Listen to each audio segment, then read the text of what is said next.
down 5 players against the Charlotte Hornets. The Pistons, after giving up 41 points in the first quarter, hung in there, fought to make this a close game late, and it was big time due to 2 big men for the Detroit Pistons. We're going to talk about them in today's episode of the Locked On Pistons podcast. You are Locked On Pistons, your daily Detroit Pistons podcast. Part of the Locked On Podcast Network, your team every day.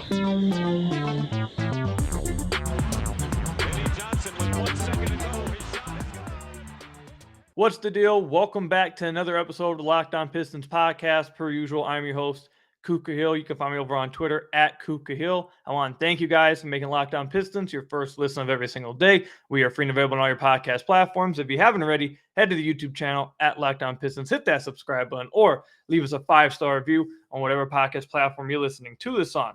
I'm recording this right after the Pistons lost 117-106 to the Charlotte Hornets.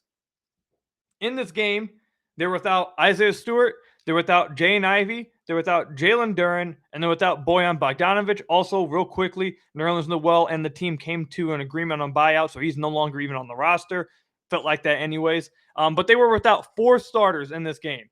Then once the game got started, Isaiah Livers got hurt after 8 minutes of action. He didn't return. So the Pistons were extremely shorthanded in this game. They did not have very many people to go to here. You had Corey Joseph playing 28 minutes. You had Rodney McGruder playing 30 minutes. So they just didn't have a ton of people to go to tonight. However, after allowing 41 points in the first quarter, they were able to come back and make this a close game at the end of the game, in large part due to James Wiseman and to Marvin Bagley III. Now, we just talked about this a little bit on the last podcast about Marvin Bagley, is that on the last podcast, I was like, okay, let's not overreact. We've seen a lot from Marvin. Let's not overreact from one game in his return. Now, this is back-to-back games now. Off the bench in 24 minutes, he had 21 points and 12 rebounds. James Wiseman had 23 points and 7 rebounds as a starter. These two guys, along with Hamidou Diallo, really, but these two guys really carried the load for the Detroit Pistons on offense. And it wasn't just in, like, drop-offs, pick and roll, bounce pass, rolling to the rim, lobs, etc. You got quite a few different array of skills from these guys shown on this game in this game offensively. James Wiseman and Marvin Bagley both got offensive rebounds and went coast to coast. I believe Marvin Bagley did it twice. James Wiseman did it once. Both of them, I believe, got and one on theirs. You had James Wiseman step out to the three-point line, hit a 3 from the top of the key. You even saw Marvin Bagley take 2 threes. He didn't make either one, but even he was taking threes. You saw James Wiseman hit a pull-up midi, or not pull-up, a face-up midi. You had Marvin Bagley with multiple good post-work moves, had a spin up and under. He had a spin hook shot. He was doing okay. It wasn't just easy buckets, is what I'm trying to say, from Wiseman, from Bagley. It wasn't their guards just getting them easy shots around the rim and just, it was just easy stuff. These guys were out here showing off some stuff. And we've spoke a lot about James Wiseman. And I think each time James Wiseman comes out onto the floor, he continues to show you more and more and more why Troy Weaver felt the way he did about James Wiseman. James Wiseman is incredibly talented.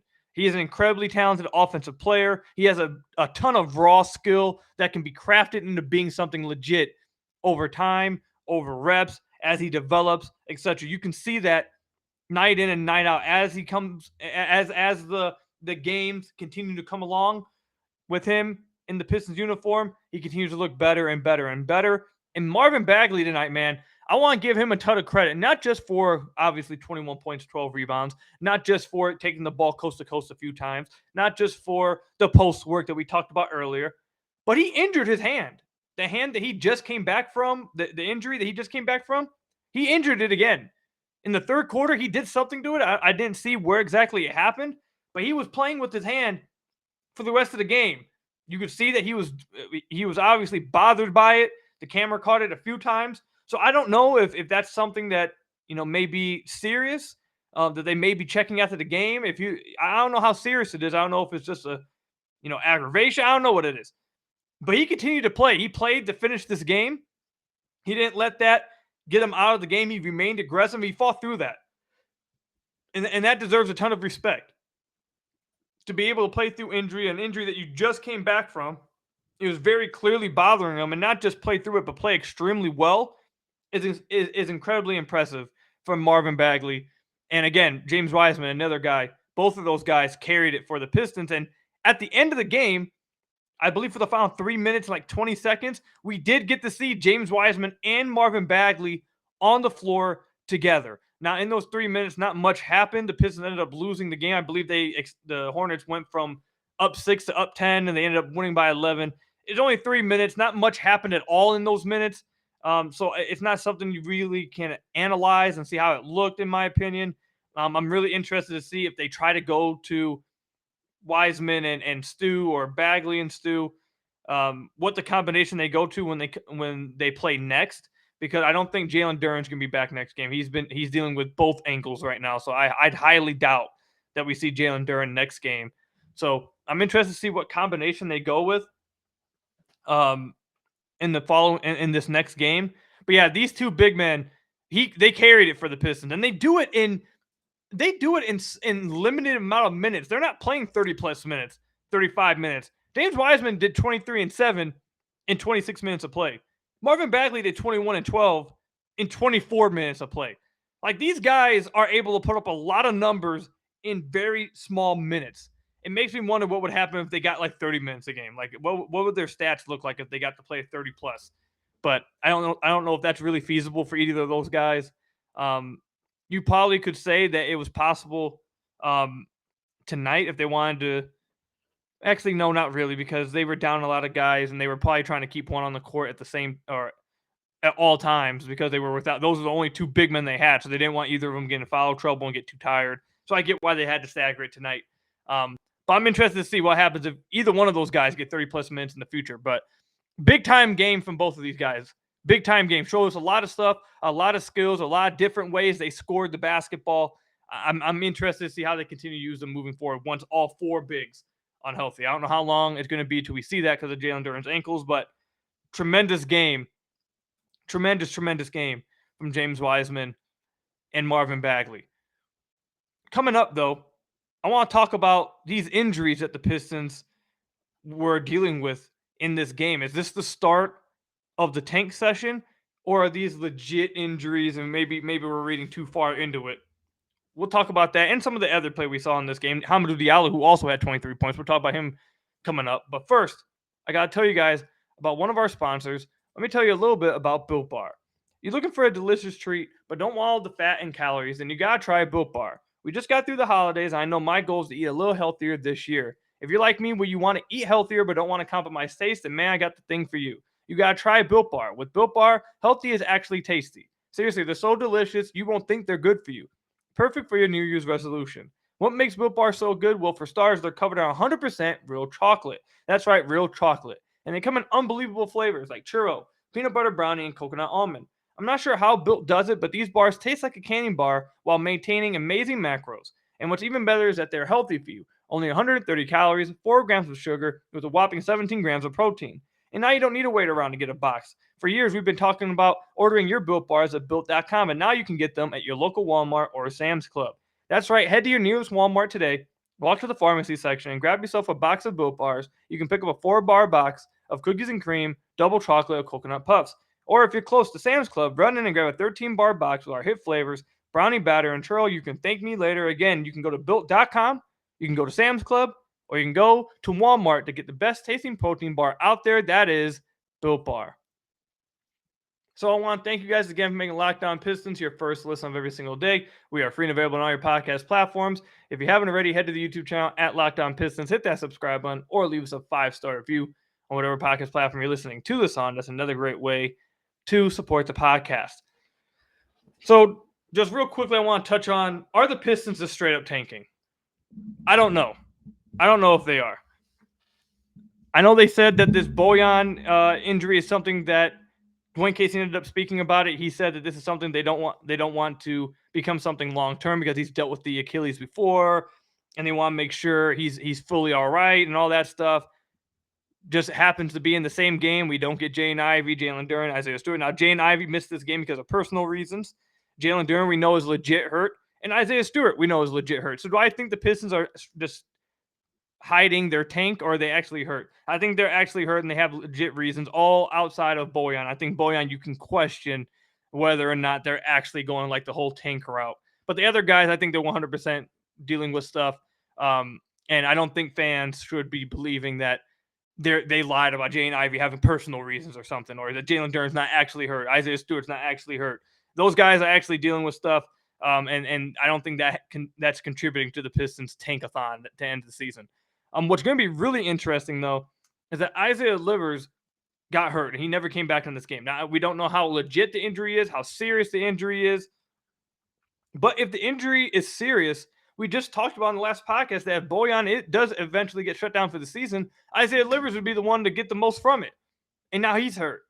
So who else is going to fill that role? And do the Pistons, if they were thinking about shutting down Bojan for the season to open up minutes for Livers, do they now go back on that and just say, screw it, I guess we'll just play Bojan since Livers isn't going to be healthy to play? Who knows? I think we need to wait and see if Isaiah Livers is legit hurt and how long it's going to be. When I say legit hurt, I mean miss multiple games, not asking if the injury was real or not. I'm talking about, is it legit to where he's going to be missing a week, 2 weeks, 3? Like, how long is this injury, or is it just something that he couldn't come back today and he may be back next game? We need to wait to see that. Outside of that, man, I thought this game, the Pistons showed a lot of fight. They showed a lot of pride outside the first quarter. First quarter was putrid. But outside of that, I thought they showed a lot of pride. They fought really hard, being shorthanded, and not having very many scorers out there. They didn't have their, Jaden Ivey was one of their best scorers. Bojan Bogdanovic was one of their best scorers. They didn't have that, and guys had to step up and play. And I feel like all these guys came out here. Everyone that went out here and played, they fought really hard. They came out here and they played hard. RJ Hampton, he didn't do anything offensively, but I thought defensively he played hard. Corey Joseph, too. He was 1 of 7 from the floor. Horrible offensively. But I thought Corey Joseph was fighting his ass off defensively. I thought he was trying as hard as he could defensively. He was guarding Terry Rozier for a lot of the night. And Terry Rozier is Terry Rozier. He's going to get his stuff. But I thought Kojo was fighting his ass off, and I want to give credit to that. Same thing with Bagley. Bagley got 12 rebounds. He was fighting out there. Wiseman, he was fighting out there. Hamidou Diallo had 23 points in 33 minutes. He's just a freak of nature in transition. You can't stop him when he's in transition. And a lot of these buckets in transition were created off him just playing hard, being in the right place, constantly looking for the ball, being active in the passing lanes. Just the absolute example of leaving it all out there and playing your ass off. And that's what Hamidou Diallo did out there. So, look, he has his struggles. All these guys that I mentioned, they have their weaknesses. But when they were called upon today and they were given these extra minutes, they went out there and they played as hard as they could for a team that was shorthanded. Killian Hayes, 4 of 13 from the field. Still just can't get the shot right, but he was playing hard as hell. 12 points, 10 rebounds, 4 rebounds, 4 steals, 2 blocks. He was everywhere tonight. Just couldn't get the shot to go, but he was playing his ass off. Rodney Magruder, 30 minutes. Even Rodney was out there fighting hard. Alec Burks was out there fighting hard. So I don't think anyone expected the Pistons to win this game. I don't think anyone expected the Pistons to really, after the first quarter, I'm sure everyone thought the Pistons were going to get blown out by 20 plus in this game. They could have gave up at halftime. We're undermanned. We're shorthanded. Another one of our guys just got hurt in the beginning of this game. We're already down 20. We don't have to play hard. We can just call it in. And they didn't do that. They didn't do that. Every single one of these players that touched the floor played hard. Absolutely played hard. And they deserve credit for that. So I wanted to make sure I pointed that one out too. Because I think it was evident as you were watching. I think it really was evident. Just real quickly, I mentioned it just now. Killian Hayes continues to just not be able to shoot the ball. It's getting worrisome. It's something that he has to get turned around soon, or it's gonna be hard. It's just gonna be tough. It's gonna be tough. He contributed to the game in other ways. We already know he can do other stuff. He had 10 assists, like I said. He had 6 stocks. He was all over the place defensively. Offensively, though, he just has to get the shot going. He has to get his shot back. It's been a struggle for him the last 13 games shooting. He needs to get that shot back. We're still waiting to see it come back. If it doesn't eventually come back, it's going to be worrisome for Killian Hayes. But that's really all I've got to say about this game in particular.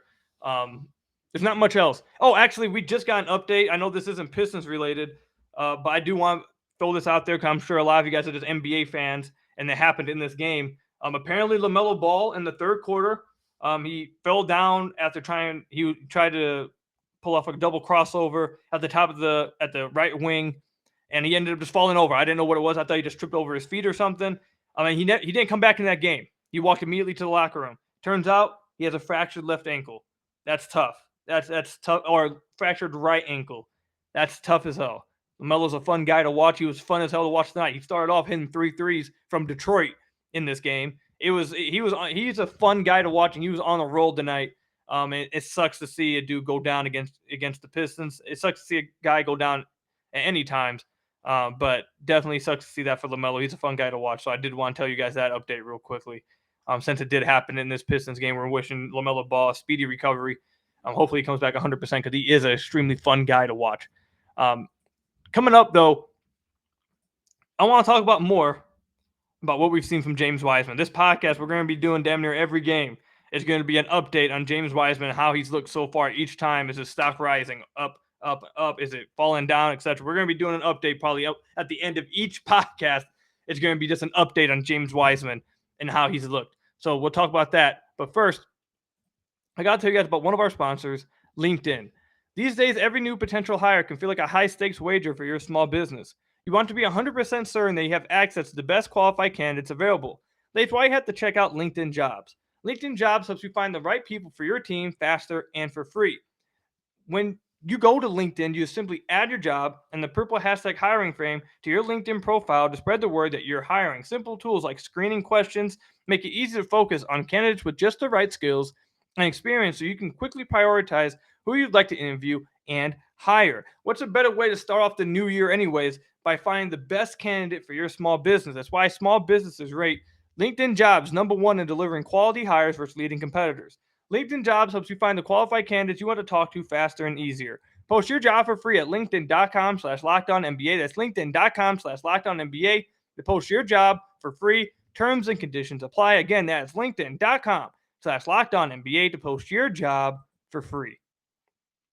So I want to thank you guys again for making Locked On Pistons your first listen of every single day. We are free and available on all your podcast platforms. If you haven't already, head to the YouTube channel at Locked On Pistons, hit that subscribe button, or leave us a 5-star review. And whatever podcast platform you're listening to this on, that's another great way to support the podcast.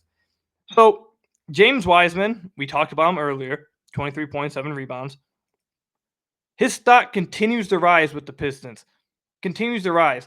And I have to ask this question. If there's any Warriors fans that continue to listen to the podcast, I know a lot of Warriors fans have been listening lately because of James Wiseman. I'm not going to lie. What I've seen from James Wiseman since he's become a Piston, it's kind of confusing to me how the Warriors were just unable to really make it work with him at all. Like he was in the G League. Like they weren't even playing him minutes. And I don't see how through what I've seen from James Wiseman, how that's possible. The dude is extremely talented. If you give him the ball close to the rim, it's basically a bucket. He only missed 2 shots tonight on his way to 23 points. He did it on 11 shots. He's extremely talented. Now, he has stuff he has to work on, obviously. He's very raw all over the place. Defensively, he's not all the way there. He makes mistakes still defensively. He doesn't pass the ball at all, really. When he gets the ball, he's looking to score when he touches it. He doesn't have great passing, not great vision when it comes to passing either. And he doesn't set the hardest of screens. He has a lot of stuff to work on. But despite the fact he has a lot of stuff to work on, he just had 23 points in 26 minutes. And in his previous games, this past game against Toronto, he had 10 points and 10 rebounds in just 20 minutes of action. The game before that, he had 8 points and 10 rebounds in just 23 minutes of action. His first game with the Pistons, he had 11 points, 5 rebounds in just 23 minutes of action. I don't know. I know the Warriors are trying to win a championship, and they can't afford to have the mistakes out there, which is the easy answer, obviously. But I don't know, man. It's just confusing to me. And tonight you got to see some of the other things that he could potentially add to his game, like the 3-point shot, like the transition game, going coast to coast off the glass. He's a physical specimen, man. He's just a physical specimen. He's crazy athletic, and he has nice touch around the rim. So I'm really happy the Pistons got James Wiseman through 4 games. Look, it's a small sample size, but through 4 games, I feel like James Wiseman has been really good for the Pistons. He showed why Troy Weaver traded Saddiq Bey to get him, why he was so high on him. And again, like I said, I don't want this to come off as I think he's perfect. I want to say this again. He's not. He has a lot to work on still. He's still very raw. But the fact that he's able to be this raw and put up the numbers he's putting in just a short amount of minutes on a new team with new teammates and new philosophy, new offensive system, defensive system, all that stuff, the fact he's able to put all that together and still come out and be productive in the minutes that he's played, it says really good things. It says really good things about James Wiseman. So I just want to point that out.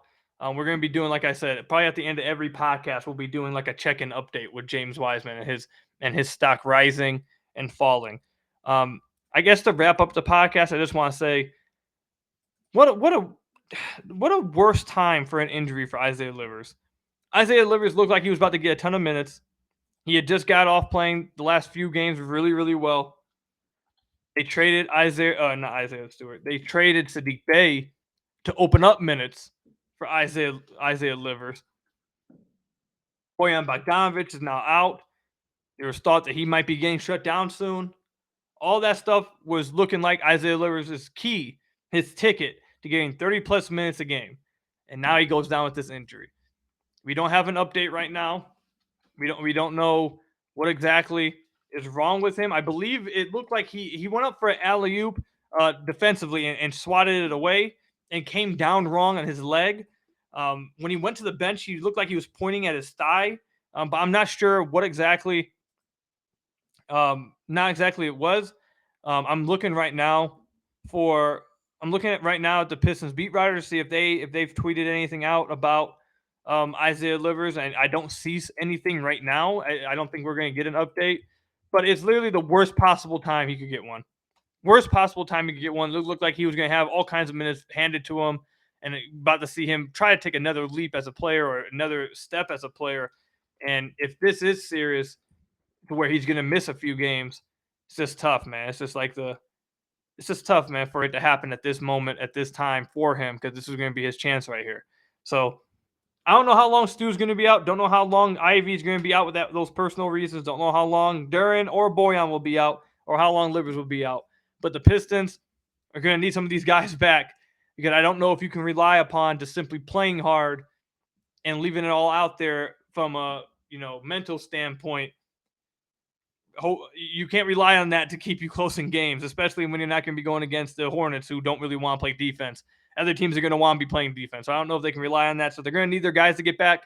But that's really all I've got today for this podcast, man. 17 points from Alec Burks. You got 23 and 7 from Wiseman. You had a double-double from Killian Hayes. 12, 10, 4, 4, and 2. 23 points from Diallo. 21 for Bagley. I feel like those guys